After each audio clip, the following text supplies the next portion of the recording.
శ్రీకృష్ణ పరబ్రహ్మణే నమః. అరుణాయ నమః, అచలాయ నమః, రమణాయ నమః, రామకృష్ణాయ నమః, శ్రీదత్తగురుభ్యో నమః. అరుణాచల సర్వం భూత్వా స్థిత్వా ప్రళీనమేతచ్చిత్రం ఇత్యహమితి ఆత్మతయా నృత్యసి భోస్తే వదంతి హృదయం నామ. పరమాత్మ ఒక్కడే, ఆయనే భూత భవిష్యత్ వర్తమానాన కాలాలు కదా. ఆయనే నర్తకుడు, అంటే హృదయం అనే అద్దంలోని నర్తిస్తూ ఉంటుంది కదా మనస్సు, అదే చెప్తున్నాను అన్నమాట. సరే, ఇక్కడ మనం ఈరోజు భక్త విజయంలోని సంత్ జ్ఞానదేవ్ గురించి చెప్పుకుందాం. సరే, మనుష్యులు ప్రవర్తనను బట్టి 3 విధాలుగా తెలియబడతారు. ఒకడు సత్కర్మానుష్ఠానపరులు, అంటే ఎప్పుడూ కూడా మంచి చేయాలనే అనుకుంటారు, మంచి పనులు. అలాగే దుష్కర్మానుష్ఠానపరులు, అంటే ఎప్పుడూ ఏదో ఒకటి చెడ్డ కర్మనే చేస్తూ ఉంటారు. అది చెడ అని తెలిసి కూడా చేసేవాళ్ళు కూడా ఉన్నారు కదా. 3వ వాళ్ళు మిశ్రమ కర్మానుష్ఠానపరులు, అంటే అక్కడ పూజలు పునస్కారాలు చేస్తూ ఉంటారు, ఇక్కడ మళ్ళీ ప్రపంచంలో తిరుగుతూ ఉంటారన్నమాట. సరే, సత్కర్మానుష్ఠానపరులు వీళ్ళని సత్పురుషులు అంటారు. వారి జీవితంలో ఎన్ని అడ్డంకులు ఏర్పడినను, ఆటంకాలు కలిగినను మంచి చేయటం మానరు. శ్వాసయామము, అంటే శ్వాస ఉన్నంత వరకు, అంటే శ్వాస ఆడుతున్నంత వరకు తమ నుండి మంచి జరగనచో మహాత్ములు అల్లాడిపోతారు అన్నారు. అంటే ప్రాణం ఉన్నంత వరకు కూడా వాళ్ళు మంచి పనులు చేయడానికే ప్రయత్నిస్తారు. ఒకవేళ తన వల్ల అవకపోతే విలువల్లాడిపోతారన్నమాట. దుష్కర్మానుష్ఠానపరులు దుర్జనులు, స్వార్థ జీవన పునాదిపై అహంకార సౌధాన్ని నిర్మించువారన్నమాట.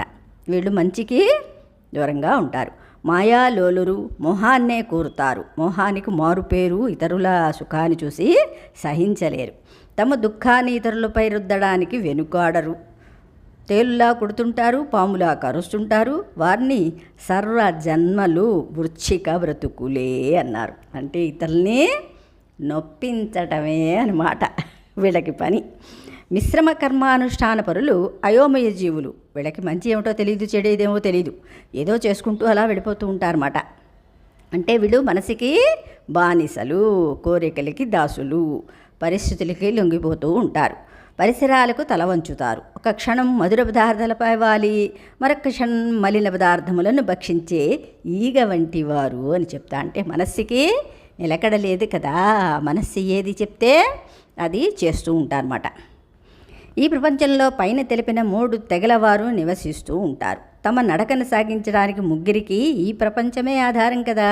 ప్రగతిని సాధించాలన్నా, పతనాన్ని అనుభవించాలన్నా ఈ ప్రపంచంలోనే జరగాలి. ఇది దాటితే ఇంకా వాళ్ళకి వాళ్ళ కర్మానుష్ఠానం బట్టి అధోలోకాలు, ఉచ్చలోకాలు దొరుకుతూ ఉంటాయి.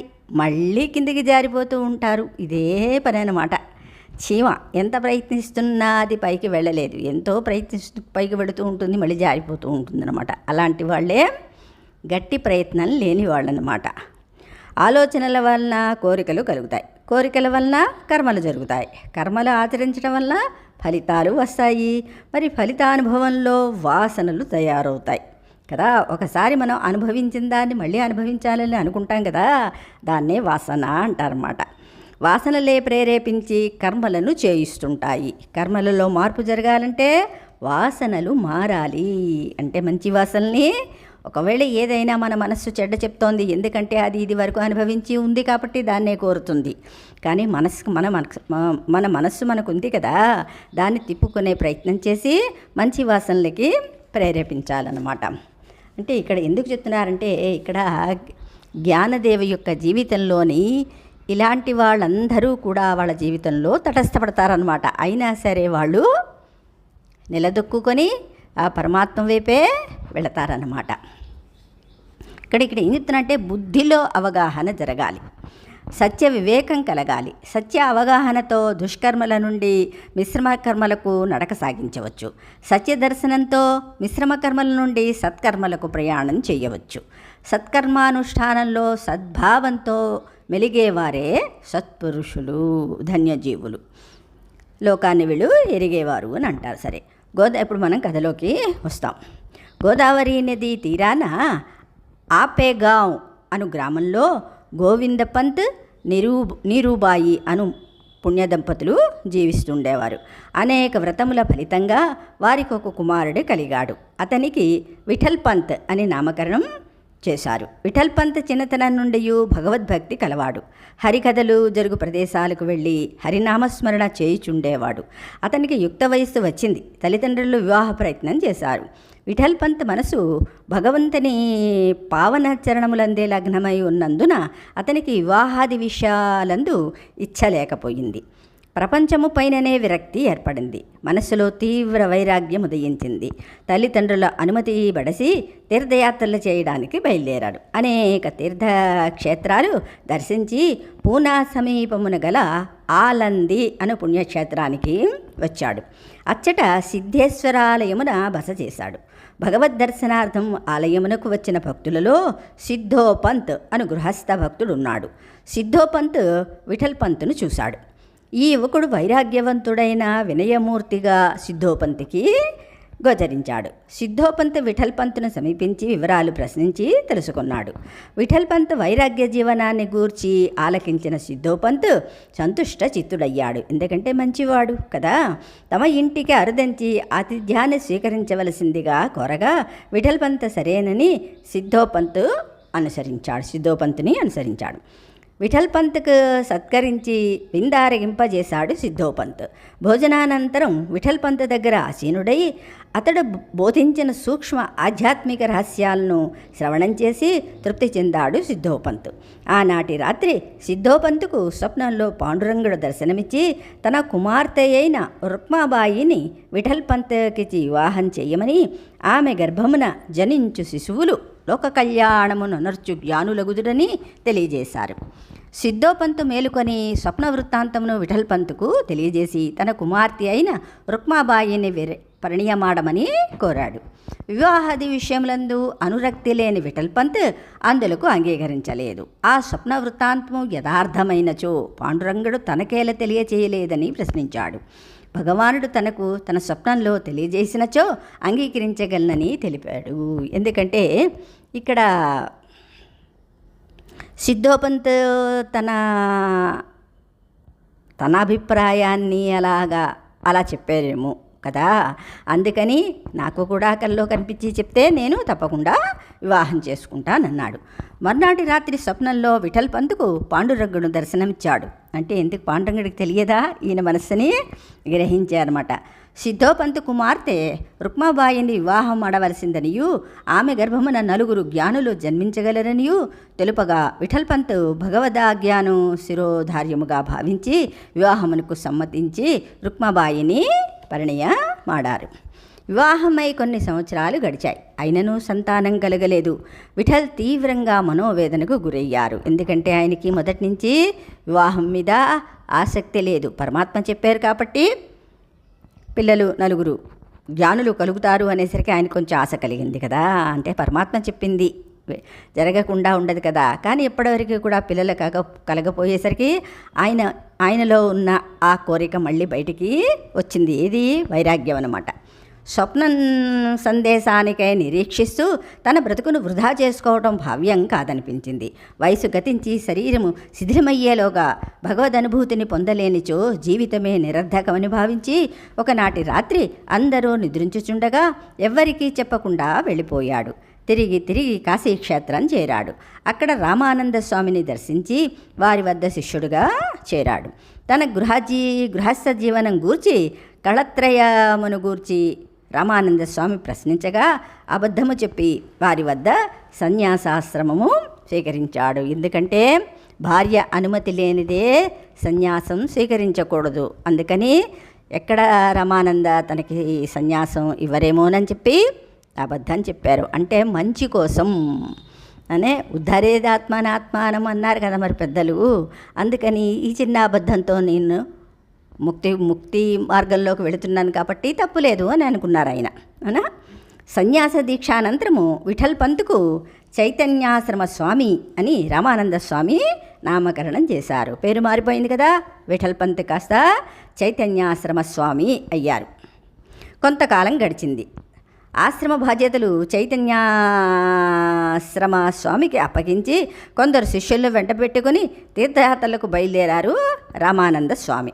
తీర్థక్షేత్రాలు దర్శిస్తూ ఆలంది గ్రామానికి వచ్చారు.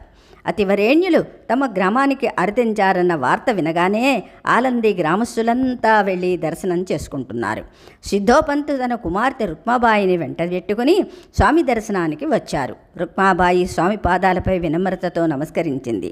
రుక్మాబాయి భక్తి శ్రద్ధలకు సంతసించి పుత్రవతీ భవ అని ఆశీర్వదించారు. అంటే ఎలా అయితే మార్కండేయుడికి ఆయుష్మాన్ భవ అని అందరూ కూడా ఆశీర్వదించారు కాబట్టే ఆయనకి ఆయుష్ లభించింది కదా, అలాగే ఈయన తెలియకుండానే ఆవిడికి పుత్రవతీ భవ అని ఆశీర్వదించారు. ఎందుకంటే మహర్షులు వాక్యాలు ఎప్పుడూ కూడా తప్పవు అన్నమాట. రామానంద స్వామి అంటే ఆశీర్వదించారు రామానంద స్వామి. ఆ మాట వినగానే రుక్మాబాయి పక్కున నవ్వింది. ఎందుకంటే భర్త లేరు కదా, అందుకనమాట. ఆమె నవ్వు రామానంద స్వామిని కలతపెట్టింది. అలా నవ్వడానికి కారణాన్ని ప్రశ్నించారు రామానంద స్వామి. సిద్ధోపంత్ జరిగిన వృత్తాంతమంతా వివరించి చెప్పారు. వివరాలన్నీ సేకరించిన తరువాత రామానంద స్వామికి సందేహం కలిగింది. తన దగ్గర సన్యాసాశ్రమం స్వీకరించిన చైతన్యాశ్రమ స్వామియే ఈమె భర్త అయి ఉండొచ్చని గ్రహించారు. తనతో అబద్ధం చెప్పి తన గృహస్థ జీవనమును మరుగుపరిచి సన్యాసము స్వీకరించాడని అర్థం చేసుకున్నారు. సిద్ధోపంతును రుక్మాబాయిని వెంటబెట్టుకుని కాశీనగరం చేరారు. ఎందుకంటే చూపించాలి కదా ఆ అబ్బాయి అవునా కాదా అని. అందుకని మామగారిని భార్యను తీసుకుని వెంటబెట్టుకుని బయలుదేరారు. సంతానము లేని గృహస్థుడు భార్య అనుమతి లేకనే సన్యాసము స్వీకరించుట దోషమనియు, అట్టి శిష్యునకు సన్యాస దీక్షను సంగిన గురువు కూడా అపచారము చేసిన వాడేనని తెలిసి చైతన్యాశ్రమ స్వామికి నచ్చచెప్పి గృహస్థాశ్రమ ధర్మాన్ని విశ్వసించవలసిందని ఆనతిచ్చి విఠల్ పంత్ సిద్ధోపంత్ రుక్మాబాయిలను ఆశీర్వదించి ఆలంది గ్రామానికి పంపేశారు. విఠల్ పంత్ ఆలంది చేరి గృహస్థ జీవనాన్ని ప్రారంభించాడు. ఆలంది గ్రామ ప్రజలంతా విసిపోయారు. ఇది మీరు ఇక్కడ జాగ్రత్తగా వినాలి. సన్యాసి తిరిగి గృహస్థాశ్రమంలో ప్రవేశించడం అనుచితమని భావించారు. ఒకసారి సన్యాసం స్వీకరించాక మళ్ళీ గృహస్థ ధర్మాన్ని స్వీకరించకూడదనమాట, అనుచితం అని భావించారు. విఠల్ పంత్ భ్రష్టుడయ్యాడని నిర్ణయించారు. అతని ముఖం చూడడానికి కూడా వారి మనస్సు అంగీకరించలేదు. వర్ణానికే అప్రతిష్ట తెచ్చాడని నేరారోపణ చేశారు. విఠల్ పంత్ చేసిన పని ధర్మ వ్యవస్థనే చావు దెబ్బ కొట్టిందని భావించారు. అతనితో ఎవ్వరూ మాట్లాడకూడదని నిర్ణయించారు. చివరికి కులం నుండి వెలివేశారు. అంటే మన మూర్ఖత్వం అప్పటిలో, అంటే ఇప్పుడు ఇంకా చాలా బెటర్. అంటే అందరూ కూడా ప్రవచనాలు వినటం వల్ల, లేదు ఆధ్యాత్మిక పుస్తకాలు చదవటం వల్ల ఎంతో కొంత అంటే స్వతంత్రం అనేది, అంటే స్వాతంత్రం అంటే ఇక్కడ ఆత్మని తెలుసుకోవడానికి చాలామంది ప్రయత్నిస్తున్నారు. కాబట్టి ఆ మూర్ఖత్వం నుండి కొంచెం కొంచెంగా బయటపడుతున్నారు. కానీ ఇంకా 90% ఇలాంటి మూర్ఖులు ఉన్నారు కదా. అందుకనే కొన్నిటిని మనం తప్పకుండా వినాలి. అంటే వీళ్ళి కథలు కాకరకాయలు అంటారు కదా, అంటే వాళ్ళ యొక్క జీవితాలలోని కొన్ని మనకి నచ్చనివి కూడా ఉంటాయి. అవే కాకరకాయలు అన్నమాట. కానీ ఇలా తెలుసుకోవడం వల్ల మనం ఏది సత్యమో ఏది అసత్యమో మనకి తేటతెల్లమవుతుందన్నమాట. వాళ్ళు జీవించిన ఆ సత్యాల్ని మనం తెలుసుకోగలుగుతాం. ఎన్ని కష్టాలు పడి ఆ పరమసత్యాన్ని వాళ్ళు నిరూపించారో దీన్ని బట్టి మనకి అర్థమవుతుంది. కులం నుండి వెలదీశారు. కొంతకాలానికి సిద్ధోపంత్ మరణించాడు. పాపం పెద్ద ఆయన అయిపోయారు కదా మరి తండ్రి. విఠల్ పంత్ రుక్మాబాయి ఇరువురే మిగిలారు. సంఘ జీవనంలో వారికి సముచిత స్థానం లేదు. ఎందుకంటే ఈయన సన్యాసం స్వీకరించి మళ్ళీ గృహస్థాశ్రమానికి వచ్చారు కాబట్టి వెలివేసేశారు. జీవోత్సవాల్లా బ్రతకవలసి వచ్చింది. విఠల్ పంత్ ఆలోచించాడు.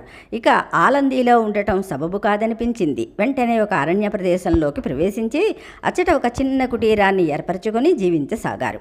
గ్రామంలో ప్రవేశించి భిక్ష తీసుకుని వెళ్ళి అరణ్య ప్రదేశంలో భార్యాభర్తలు జీవిస్తుండేవారు.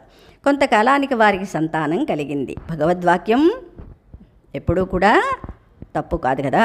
3 కుమారులు, 1 కుమార్తె కలిగారు. పెద్దవానికి నివృత్తి దేవుడని, అంటే నివృత్తి మార్గం చూపించే గురువులు అనమాట. అంటే తత్వజ్ఞానాన్ని తెలిపే ఆయన నివృత్తి దేవుడని. 2వ వానికి జ్ఞానేశ్వరుడు. నివృత్తి మార్గం తెలిస్తే జ్ఞానం అదే వచ్చేస్తుంది కదా, జ్ఞానేశ్వరులని. 3వ వానికి సోపాన్, ఆ జ్ఞానాన్ని ఎలాగ సంపాదించాలి, ఒక్కొక్క మెట్టు ఎక్కుతూ జ్ఞానాన్ని సంపాదిస్తాం కదా, సోపాన్ అని. అలాగే అమ్మాయికి ముక్తాబాయి. సోపానాలన్నీ ఎక్కితే ఏం మిగులుతుందండి, డాబా దగ్గర ఇంకేం లేదు కదా, అదే ముక్తాబాయి అని నామకరణం చేశారు. పాండురంగని వరప్రసాదంగా జన్మించిన ఈ 4 పిల్లలు చతుర్వేదాలుగా కనపట్టసాగారు. మృదుభాషణము, సదాచార జీవనము, పెద్దల ఎడ పూజ్యభావము, నిరంతరం హరినామ సంకీర్తనము వారికి ఉగ్గుపాలతో అబ్బింది. వారు ఎంత సుగుణశీలురైనను సంఘదృష్టిలో దోషులుగానే పరిగణింపబడుతూ వచ్చారు. ఎందుకంటే సంఘంలో ఉన్న వాళ్ళందరూ కూడా అహంకారం కదా. అంటే ఇక్కడ కుల అహంకారాలు ఉంటాయి, విద్యాహంకారాలు ఉంటాయి, అన్ని అహంకారాలతో కూడి ఉంటారు జనాలు. అందుకని వాళ్ళకి లోనున్న ఆ పరమాత్మ కనపడాడనమాట. అందుకని పాపం వాళ్ళు వీళ్ళని సరిగ్గా చూసుకునేవారు కదా. తండ్రి చేసిన తప్పిదానికి అమాయకులైన పిల్లలను అవమానపరిచేవారు. తన బిడ్డలకు ఏర్పడిన ఈ దీనావస్థను చూసి తల్లిదండ్రులు లోపల కుమిలిపోయేవారు అనమాట. అంటే తల్లిదండ్రులు పెద్దవాళ్ళు అయిపోతున్నారు కాబట్టి వీళ్ళే భిక్షాడానికి వెళితే ఎన్ని అవమానాలు పడ్డారో పాపం ఆ చిన్న చిన్న పిల్లలు కదా. ఆ పరమాత్మకి తెలుస్తుంది. కానీ ముందు ఈ ఎవరైతే వాళ్ళని, దీన్ని ఏమంటారు, నవ్విన నాపచేనే పండుతుందన్నారు కదా, అది అలా అనమాట. త్రయంబకేశ్వరంలో జరిగే రథోత్సవంలో పాల్గొనడానికి తన పిల్లలను భార్యను వెంటబెట్టుకుని బయలుదేరాడు విఠల్ పంత్. రథోత్సవ వైభవమును కళ్ళారా వీక్షించి తిరిగి వచ్చినప్పుడు మార్గమధ్యంలో ఒక పులి గాండ్రించుట వినిపించింది. నడుస్తున్న ప్రజలంతా చెల్లచెదరయ్యారు. విఠల్ పంత్ భార్య పిల్లల్ని వెంటబెట్టుకుని ఒక సురక్షిత ప్రాంతం చేరాడు. కానీ విఠల్ పంత్ జ్యేష్ఠ కుమారుడైన నివృత్తి తప్పిపోయాడు. నివృత్తి పరిగెత్తుకుంటూ వెళ్ళి ఒక గుహలో ప్రవేశించాడు. ఆ గుహలో గోరఖ్నాథుడి శిష్యుడైన గహనీనాథ్ తపమాచరించుచుండెను. నివృత్తిని చూడగానే గహనీనాథ్ అతన్ని ఆశీర్వదించి దీక్షనొసగి శ్రీకృష్ణుని దివ్యలీలలను గానం చేయుచు నామ ప్రభావాన్ని ప్రజల్లో ప్రచారం గావించుచు జీవించమని తెలియజేశారు. అందుకనే నివృత్తి అన్నమాట. నివృత్తి గహనీనాథ్ చే ప్రభావితుడై నాథ్ సంప్రదాయంలో చేరి నివృత్తినాథ్గా మారేరు. నివృత్తి అంటే ఇక్కడ నిష్కామ మార్గంలో అన్నమాట. కర్మ మార్గంలోంచి కొంచెం ఆ కర్మని ఎలా చేయాలో నామ సంకీర్తన ద్వారా ఆయన ప్రచారం చేశారనమాట. గురువుగారి వద్ద సెలవు తీసుకొని స్వగృహము చేరి తన సోదరుడైన జ్ఞానదేవుల వారికి దీక్ష నొసంగాడు. తాను తీసుకున్న దీక్షని జ్ఞానదేవులకి ఇచ్చారు. గురువు సోదరుడైన నివృత్తినాథుని వద్ద నుండి గ్రహించిన జ్ఞానమును జ్ఞానేశ్వరులు సోపాన్కు ముక్తాబాయికి తెలియజేసి దీక్ష నొసంగారు. తను కాస్త తక్కిన వాళ్ళిద్దరికీ కూడా ఆ జ్ఞానాన్ని దీక్షని ఇచ్చారు. దినదిన ప్రవర్ధమానమవుతున్న తన పిల్లలకు ఉపనయన సంస్కారం చేయించవలయునని విఠల్ పంత్ సంకల్పించారు. తన అభీష్టమును ప్రధాన పురోహితులకు విప్రోత్తములకు తెలియజేయగా వారు అందులకు నిరాకరించారు. ఆశ్రమ భ్రష్టత్వం పొందిన విఠల్ పంత్ శిక్షార్హుడనియు చేసిన తప్పిదనమునకు ప్రాయశ్చిత్తము చేసుకొనవలయుననియు విఠల్ పంత్ చేసిన అపరాధమునకు నదిలో దూకి మరణించటయే ప్రాయశ్చిత్తమని నిర్దాక్షిణ్యంగా తెలియజేశారు. అంటే నీవు నీ యొక్క తప్పుకి ప్రాయశ్చిత్తం చేసుకుంటే అప్పుడు నీ పిల్లలకి ఉపనయనం చేస్తాము అని చెప్పారు కదా. అందుకని తన పిల్లల కోసం ఆయన ప్రాణత్యాగం చేశారు. వారి మాటలను ఆలకించిన విఠల్పంత్ తీవ్రంగా ఆలోచించాడు. తన మనుగడ వలన బుద్ధిమంతులైన తన పిల్లలకు అపకీర్తి లభించుచున్నదనియు తాము మరణించినచో వారి బ్రతుకులు బాగుపడునేమోనని భావించాడు. బ్రతికి చేయలేని సహాయము మరణించి చేయగలమని భావించి భార్యను వెంట పెట్టుకుని అలహాబాద్ వెళ్ళి భార్యా సమేతుడై త్రివేణి సంగమంలో దూకి మరణించారు. చూసారా ఎంత కాఠిన్యమో. ఆహా, జీవనమా, తోటి మనిషిని నిర్దాక్షిణ్యంగా హింసించి చంపే పైశాచిక సమాజమా, ధర్మశాస్త్రములను అభివృద్ధికి సోపానాలుగా గుర్తించకపోగా తోటి వ్యక్తి భుజాలపై ఎక్కి స్వారీ చేయడానికి ఉపయోగించే పరికరాలుగా మలుచుకున్న నిర్దయ దౌర్భాగ్య సంఘమా, సాటి మనిషి దుఃఖాన్ని తొలగించలేని కర్కశ మానవుడు కైవల్యం చేరుతాడా అన్నారు. మంచిని వంచే నరహంతకులు ధర్మ నిర్వాహకులా కాదు, మతం పేరిట చెలామణి అయ్యే విద్రోహ శక్తులు అన్నారు. ఇలాంటి వాళ్ళు ఎప్పుడూ ఆ కాలం అనేది లేదు, ఎప్పుడూ ఉంటూనే ఉంటారన్నమాట కదా. తల్లిని తండ్రిని పోగొట్టుకున్న 4 పిల్లలు చెట్టును విడిచిన పక్షులుగా మిగిలిపోయారు. ఈ స్వార్థ సమాజంలో నిరాధారంగా మిగిలిపోయారు. ముక్కు పచ్చలారని వయసులో బ్రతుకు బాటను స్వహస్తాలతో నిర్మించుకోవలసిన పరిస్థితి గురైన అమాయక జీవులు. తల్లిదండ్రులు మరణించారు. తమకు ఉపనయన సంస్కారము జరిపించవలసిందని జ్ఞానదేవులు వారు ప్రధాన పురోహితుల వద్దకు వెళ్ళారు. నివృత్తి, సోపాన్, ముక్తాబాయి వెంట నడిచారు. ప్రధాన పురోహితుని గృహద్వారం వద్ద జ్ఞానదేవుల వారిని పురోహితులు అడ్డగించారు. శుద్ధి సంస్కారం లేనిదే ప్రధాన పురోహితుని చూచుటకు వారికి అర్హత లేదని చెప్పారు. ఆ మాటలు వినగానే నివృత్తినాథుడు ముందుకు వచ్చి, నా పేరు నివృత్తినాథుడు, ప్రవృత్తితో నాకు పని లేదు అన్నారు. నేను జ్ఞానదేవుడును, చైతన్య స్వరూపము నెరిగిన వాడను అన్నాడు జ్ఞానదేవ్. సోపాన్ ముందుకు వచ్చి, నన్ను సోపాన్ అంటారు, సర్వులను భగవన్నామమునందు లయించినట్లు చేసి ముక్తిధామమునకు సోపానములు ఏర్పాటు చేయువాడను అని తెలిపాను. వచ్చీరాని ముద్దు పలుకులతో, నేను ముక్తాబాయిని, అందరికీ ముక్తి ద్వారమును తెరుచుట నా పని అని ముక్తాబాయి చెప్పింది. ఆ మాటలు విని ఆశ్చర్యచకితులైన పురోహితులు ఆగ్రహావేశపరులై దారిన పోతున్న దున్నపోతును చూసి, అదిగో అది దున్నపోతు, దాని పేరు జ్ఞానదేవు, నీవు ఆ దున్నపోతు సమానమేనా అని జ్ఞానదేవుల వారిని పురోహితుడు ప్రశ్నించాడు. అంటే వెటకారం అన్నమాట ఇక్కడ. అంటే పేరుతో ఏముంది, పేరులో ఏమీ లేదు కదా, పేరును బట్టే అందరూ గొప్పవాళ్ళు అయిపోరు కదా అన్నట్టుగా ఇక్కడ హేళన అన్నమాట. జ్ఞానదేవుల వారు నవ్వుతూ, సందేహము వలదు, అందరిలో ఉన్నది ఒకే చైతన్యము, నీవు ఉపాధిని చూస్తూ అధిష్టాన వస్తువును దర్శించలేకపోయావు, భ్రాంతిలో లేని వస్తువును ఉన్నట్లుగా గాంచుచున్నావు, సమ్మోహింపబడిన అంతఃకరణంతో ఉన్న వస్తువును లేనట్లు భావించుచున్నావు, స్వప్న ప్రపంచంలో నివసించే నీ మనుగడకు స్వస్తి చెప్పు, ఒక్కసారి మేలుకో, సత్య దర్శనమవుతుంది, మేలుకొన్న వానికి కలలు రావటం అసంభవం కదా అన్నారు జ్ఞానదేవుల వారు. ఏమిటి, మాకే జ్ఞానమని బోధించుచున్నావా? అందరిలో ఉన్నది ఒకే చైతన్యమైనచో ఆ దున్నపోతూ మాట్లాడగలదా అని గర్జించాడు పురోహితుడు. జ్ఞానదేవులు నిశ్చల చిత్తముతో, మీరు బ్రహ్మవేత్తలు, మీది సత్యవాక్కు, మీ నోటి నుండి వచ్చిన మాటలు వృధా గావు, దున్నపోతూ మాట్లాడుట ఏమిటి, వేదమంత్రాలే ఉచ్చరించగలదు అని వెళ్ళి తన హస్తమును దున్నపోతు శరీరంపై ఉంచారు. వెంటనే స్మృతిబద్ధంగా వేదమంత్రాలను దున్నపోతూ ఉచ్చరించసాగింది. అందరూ నివ్వెరపోయారు. ఆ ఆశ్చర్యమును చూచుటకు ప్రజలంతా గుమిగూడారు. ప్రధాన పురోహితుడు కూడా వచ్చి చూసి నిర్ఘాంతపోయాడు. జ్ఞానదేవులు దైవాంశ సంభూతులని గ్రహించారు. జ్ఞానదేవుల వారు తన హస్తమును దున్నపోతు శిరస్సు నుండి తీయగానే వేదమంత్రోచ్చరణ ఆగిపోయింది. ప్రధాన పురోహితుడు సమ్మతించి వారికి ఉపనయనం చేయించాడు. ఒకనాడు ముక్తాబాయి రొట్టెలు తయారు చేయుటకు మట్టి కుండలను కొనుటకు సంతకు వెళ్ళింది. కుండలను కొన్నది విశోభ అనే ధనికుడు అక్కడకు వచ్చాడు. ముక్తాబాయిని చూడగానే అతడు కోపోద్రిక్తుడయ్యాడు.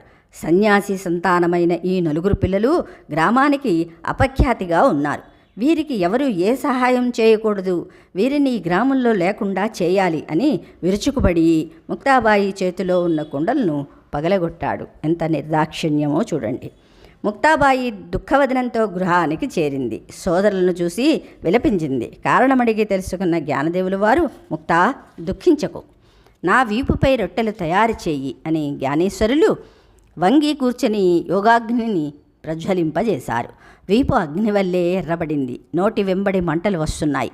అంటే ఒక స్టవ్ లాగా, ఒక పొయ్యిలాగా అన్నమాట. అవునా? ఇలా వంగింటే నోట్లోంచి అగ్ని వస్తూ ఉంటే ఆ నడువు మీద ముక్తాబాయి రొట్టెలు తయారు చేస్తోంది. అవునా? అంటే జ్ఞానాగ్ని దగ్ధ, అక్కడ కృష్ణయ్య అని చెప్పారు కదా, అహం వైశ్వానరో భూత్వా ప్రాణినాం దేహమాశ్రిత అన్నారు. అగ్ని రూపంలో నేను ఉన్నాను అనే దానికి వీళ్ళు నిదర్శనంగా అక్కడ చూపించారు జ్ఞానదేవులు అనమాట. ముక్తాబాయి జ్ఞానేశ్వర వీపుపై రొట్టెలు కాల్చింది. ఈ సంఘటన కిటికీ ద్వారా చూస్తున్న విశోభ పశ్చాత్తాపంతో కుమిలిపోయాడు. జ్ఞానదేవులు సాక్షాత్ నారాయణ స్వరూపమని భావించాడు. వెంటనే లోపలికి కరుదించి తన తప్పిదమును క్షమించమని జ్ఞానదేవుల పాదాలపై పడ్డాడు. తన్ను క్షమించి కృపచూపమని ప్రార్థించాడు. జ్ఞానదేవుల వారు చిరునవ్వు నవ్వి విశోభాను ఆశీర్వదించి అతనికి ఉపదేశం ఇవ్వమని ముక్తాబాయికి చెబుతారు. ముక్తాబాయి విశోభాకు ఉపదేశమిస్తుంది. ఈ విశోభ కేచరుడే నామదేవుల వారికి గురువైన ఉపదేశం ఇస్తారు. నామదేవుల వారికి అంటే గురువై ఉపదేశం ఇస్తారన్నమాట. ఎక్కడికి నుంచి ఎక్కడికి వెళ్ళారో చూడండి. ఒకనాడు ముక్తాబాయి స్నానమాచరించడానికి నదికి వెళ్ళి ఇంటికి వచ్చేసరికి తలుపు వేసి లోపల గడియ పెట్టి ఉంటుంది. ముక్తాబాయి తలుపు తడుతుంది. లోపల ఉన్నవారు తీయలేదు. అనేక సార్లు తడుతుంది, అయినా తీయలేదు. కారణం ఆవిడికి అంతు పట్టలేదు. ఇంటి కిటికీనికి లోపలికి చూసింది. జ్ఞానదేవుల వారు ఒక మూల కూర్చుని విషాదంతో ఉన్నారు. తాను భిక్షకెళ్ళినప్పుడు భ్రష్ట సన్యాసి పుత్రుడు అని ఒక దుర్మార్గుడు హేళన చేయగా మానసికంగా గాయపడిన జ్ఞానదేవులు దుఃఖపూరిత హృదయంతో ఇంటిలో కూర్చొని గడియ వేసుకుని ఎన్నిసార్లు పిలిచినను తీయలేదు. జ్ఞానుడు కూడా అప్పుడప్పుడు మనస్సు అనేది లేకపోతే అసలు జీవుడే లేడు కదా. అందుకని మనం జీవత్వాన్ని అందిపుచ్చుకున్నాం. ఎంత జ్ఞానం ఉన్నా సరే కొంతమందికి ఎదుటివారికి నొప్పించలేరు, కానీ ఆ మాటలు ఎప్పుడు కూడా శూలాల్లో మనస్సులో మనకి నిలిచిపోతాయి అన్నమాట. అందుకని కృష్ణయ్య చెప్పినట్టుగా వాక్ తపస్సు అన్నారు. అందుకని ఎవరిని కానీ కఠిన మాటలన్నీ అనకూడదు కదా. అందుకని ఆయన బాధపడుతున్నారు. ముక్తాబాయి జరిగిన విషయం ఏమిటో జ్ఞానదృష్టితో గ్రహించింది. వెంటనే ఒక అభంగమును భావగర్భితంగా పాడింది. దీన్నే ద్వారా కీర్తన అంటారు. తటీచే అభంగ అని మరాఠీ భాషలో చెబుతుంటాయి. భక్తులందరూ కూడా మరాఠీ భక్తులు. నిర్మలమైన అంతఃకరణ కలిగి ఇతరుల అపరాధములను క్షమించువాడే సన్యాసి. క్రోధముతో ప్రపంచము నిప్పులా దహించుకుపోతుంటే శాంతముతో జలములా చల్లగా జీవించువాడే సాధువు. పరుషవాక్కులతో ప్రజలు తనను బాధించినప్పుడు వాటిని సముచిత సలహాలుగా తలచువాడే యోగి. అవునా? భగవంతుడనే ఒక దారముతో నేయబడిన వస్త్రమే ఈ ప్రపంచము. జ్ఞానేశ్వర తలుపు తీయుము అని ముక్తాబాయి గానం చేయగానే ఆనందంతో జ్ఞానదేవుల వారు తలుపు తీశారు. అంటే ఎప్పుడైనా సరే ఎంత జ్ఞానులకైనా అప్పుడప్పుడు మాయ కమ్ముతుందనమాట. అందుకనే ఎప్పుడూ కూడా గురువుల్ని జ్ఞానుల్ని వెంట పెట్టుకొని మన దగ్గర ఉంచుకోవాలి.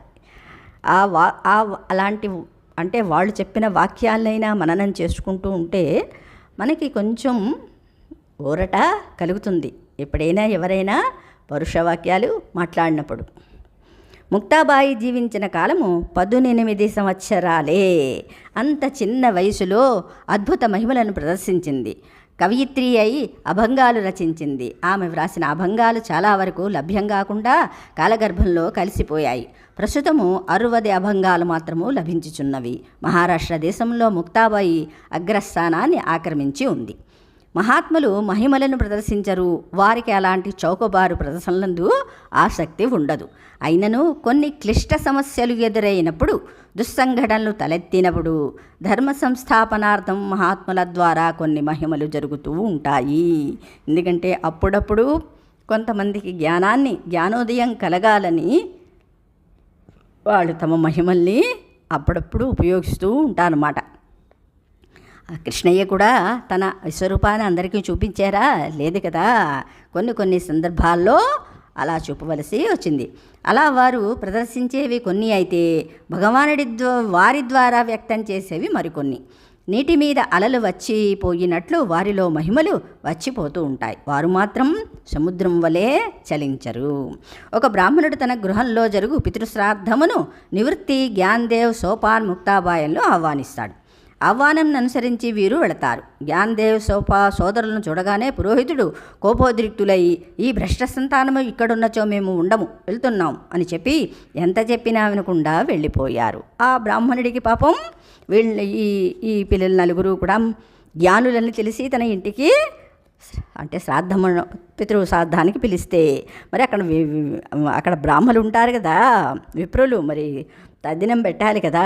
వాళ్ళకి మటుకు అహంకారం పోలేదు. వీళ్ళు వస్తే మేము తద్దినం పెట్టామని చెప్పి వాళ్ళు కాస్త వెళ్ళిపోయారు.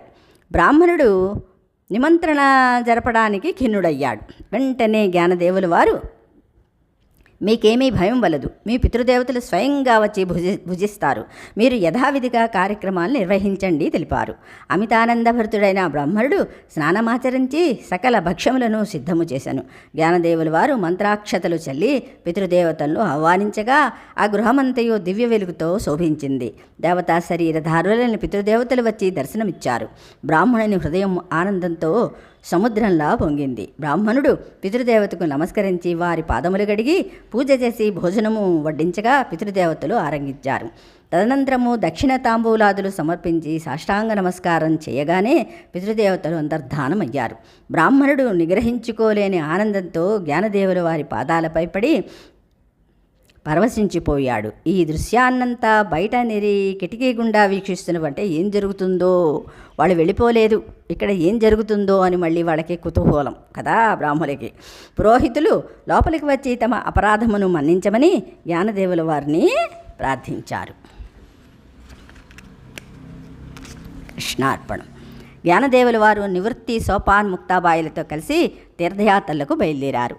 పండరీపురంలో సదా నామ సంకీర్తనతో తన్మయత్వం చెందే పాండురంగ భక్తుడు నామదేవుని దర్శించి అతన్ని కూడా వెంటబెట్టుకొని తీర్థయాత్రలు చేయవలని సంకల్పించి పండరీపురం చేరుతారు. నామదేవుల వారు వారి భక్తి శ్రద్ధలను చూసి వారు చేయు సంకీర్తనలను ఆలకించి జ్ఞానదేవులు తృప్తి చెందుతారు. చంద్రభాగా నదిలో స్నానమాచరించి విఠలనాథుని పవిత్రాలయంలో ప్రవేశిస్తారు. ఆలయ ద్వారంలో నిలబడగానే జ్ఞానదేవులు పారవస్యంతో ఒక కీర్తన చేస్తారు. పాండురంగ భగవాన్ని ఆలయమందు ఎవ్వరైనను ఒక్క క్షణము నిలబడినను సాలోక్య సామీప్య సారూప్య సాయుధ్యముక్తులను పొందగలరు. హరినామము స్మరించు, హరినామమును కీర్తించు, భగవన్నామమును చేయు వాని పుణ్యమును ఎవరు లెక్కించగలరు? ఈ ప్రపంచంలోనే మనుగడను సాగిస్తూ నీ కర్తవ్యమును నిర్వహిస్తూ సదా భగవన్నామాన్ని స్మరించుచుండుము. ధర్మ మార్గములో పయనించు, ధర్మశాస్త్ర ప్రబోధములను అనుసరించి జీవించు. పాండవుల యొక్క భక్తికి లొంగి భగవంతుడి వారికి ఎలా సేవ చేశాడో నీకు తెలియదా అని జ్ఞానదేవుల వారు గానం చేస్తుండగా నామదేవుల వారు ఆనంద భాష్పాలను రాల్చారు. భక్తమండలి అంతయు పులకాంకితులయ్యారు. భక్తమండలితో అహ్మదాబాద్ జిల్లాలో సేవాసే అనే గ్రామంనకు వస్తారు జ్ఞానదేవుల వారు. అచ్చట సచిదానంద బాబా అనునతడు నయముగాని వ్యాధితో బాధపడుచుండుట జ్ఞానదేవుల వారు చూశారు. సచిదానంద బాబా కర్మ పరిపక్వమై రోగ విముక్తుడు కావలసిన క్షణము వచ్చింది. ఇప్పుడు మనం అనుకుంటూ ఉంటాం, ఎక్కడికైనా ఎవరో ఏదో చెప్పారు గబుక్కని మనకు అక్కడికి వెళ్ళి దర్శనం చేసుకుని వచ్చేసరికి మనం ఏదైతే అనుకున్నామో అది అయిపోయింది. మనం ఏమనుకుంటాము, అక్కడికి వెళ్ళినందువల్ల పోయింది అని. కానీ ఆ టైంకి నీ కర్మ పరిపక్వత అయిందన్నమాట. అంటే నీ పాపఫలం పోయింది అది. అలాగే ఇక్కడ కూడా జరిగింది. కర్మ పరిపక్వమైన రోగ విముక్తుడు కావలసిన క్షణం వచ్చింది. జ్ఞానదేవుల వారు తన పవిత్ర హస్తముతో స్పర్శించగానే తన రోగము అదృశ్యమైనది. బాబా వెంటనే జ్ఞానదేవులు వారి పాదములపై పడి శిష్యుడయ్యాడు. అక్కడ ఒక దేవాలయంలో కూర్చుని భగవద్గీతపై జ్ఞానదేవుల వారు ప్రవచించటం ప్రారంభించారు. అంటే భగవద్గీతకి ఉన్న ప్రాముఖ్యత ఏమిటో జ్ఞానదేవులు వారు ప్రకటించారు. ఎందుకంటే భగవద్గీత ఉపనిషత్తులు ఇవి సాక్షాత్తు పరమాత్మ స్పర్శించినవి, అవునా? ఇది వాక్కు ద్వారా, అది ఆయనే అయ్యి కదా. అందుకని వీటిని మించినది ఏదీ లేదు. అది జ్ఞానదేవులు ప్రపంచం ప్రారంభించారు. భక్తులు అసంఖ్యాకముగా హాజరై శ్రవణానందంగా ఆలకించారు. ఆ ఉపన్యాసాలను సచ్చిదానంద బాబా గ్రంథస్థం చేశారు. దానికి భావార్థ దీపిక అని నామకరణం చేశారు. ఆ గ్రంథమే తరువాత జ్ఞానేశ్వరి అను పేరుతో వెలువడింది. ఈ గ్రంథము మరాఠీ భాషలో భగవద్గీతకు వ్యాఖ్యానము. చక్కటి ఉపమానాలతో జ్ఞాన, యోగ, కర్మ, భక్తి మొదలగు యోగములన్నింటినీ సమన్వయం చేస్తూ జ్ఞానదేవుల వారు అందించిన ఈ గ్రంథం పరమ పవిత్రమై ఉన్నది. మహారాష్ట్ర దేశంలో ప్రతి గృహంలో కూడా ఈ గ్రంథము ఉంటుంది. జ్ఞానదేవుల వారి చరిత్రలో మరొక అపూర్వ సంఘటన ఉంది. ఈ సంఘటనలో అద్భుత మహిమ ప్రదర్శించి చూపారు. జ్ఞానదేవుల వారు చాంగదేవుడని ఒక యోగి ఉండేవాడు. అంటే అదే చూపారు జ్ఞానదేవులు. అక్కడే చాంగదేవుడని ఒక యోగి ఉండేవాడు. యోగ మార్గంలో పయనించి అతడు అనేక సిద్ధులు గడించాడు. జ్ఞానదేవుల వారు తన పరిసర ప్రాంతమునకు వచ్చి ఉన్నారని విని జ్ఞానదేవుల వారిని దర్శించాలని అభిప్రాయపడ్డాడు. జ్ఞానదేవుల వారికి ఒక ఉత్తరం వ్రాసి శిష్యుని ద్వారా పంపాలని అభిప్రాయపడ్డారు. వ్రాయడానికి ఉత్తరము తీసుకున్నారు. వ్రాయటానికి ఉపక్రమించారు, కానీ వ్రాయలేకపోయారు. ఎందుకంటే జ్ఞానదేవుల వారిని ఎలా సంబోధించాలో తనకు అర్థం కాలేదు. పూజ్యులని సంబోధించటంకి అహంకారం అడ్డొచ్చింది కదా.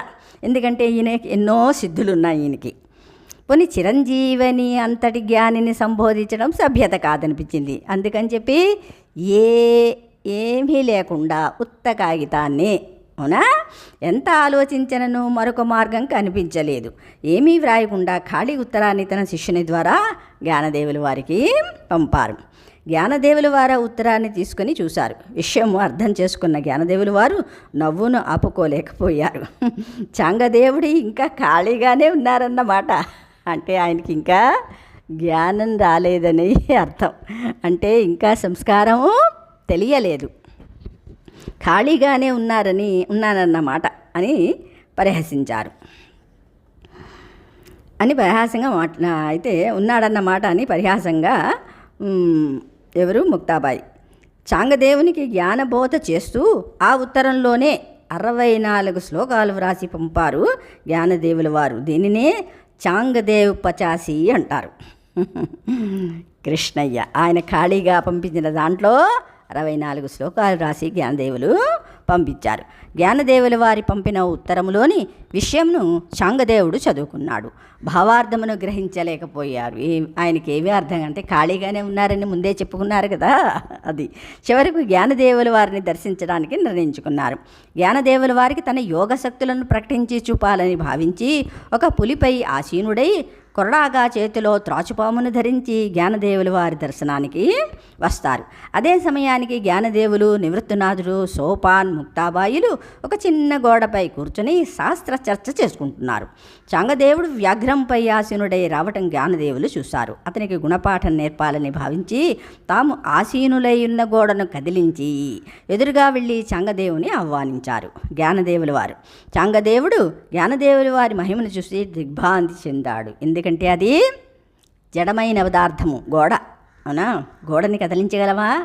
కానీ అన్నిటిలోని పరమాత్మ ఉన్నాడు అనే సత్యాన్ని జీర్ణించుకున్న జ్ఞానదేవులు దానితో సహా ఈయనకి ఎదురొచ్చారన్నమాట, చెందారు. క్రూర జంతువైనను వ్యాఘ్రము చైతన్యముతో నడిచే ప్రాణి, కానీ జడమైన కుడ్యమును నడిపించటము అద్భుత మహిమాన్విత కార్యము. వెంటనే చాంగదేవుడు దగ్గరకు వచ్చి జ్ఞానదేవుల పాదాలపై పడి జ్ఞానభిక్ష కోరాడు.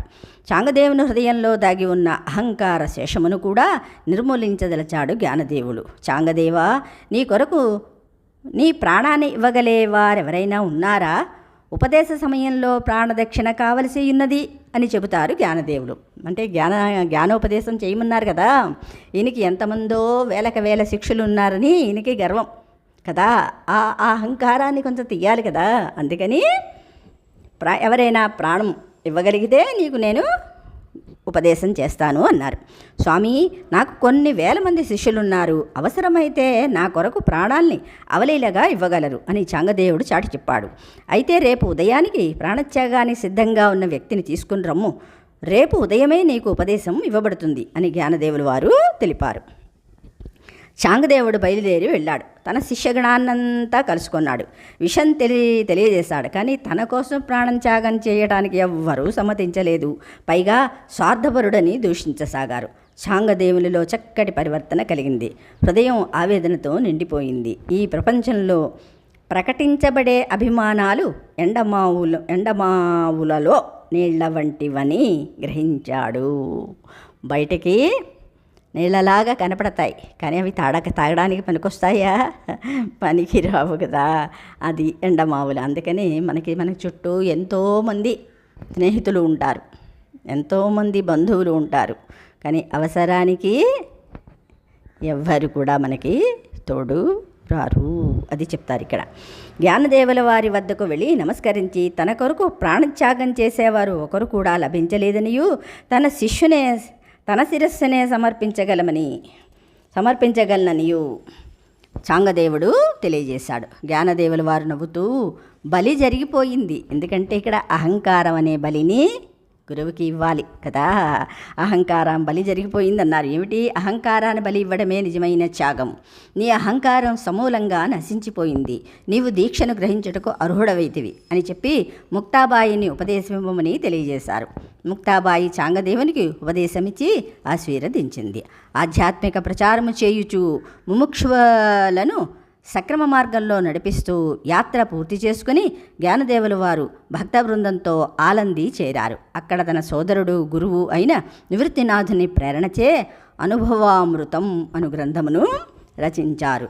తన 21వ ఏట భక్తులందరూ కాంచుచుండగా జీవసమాధి అయ్యారు. చేతిలో జపమాలను పట్టుకుని భగవద్గీత 9వ అధ్యాయమును పారాయణము చేసి సమాధిలో పద్మాసనస్థుడై ధ్యానంలో నిమగ్నమయ్యారు.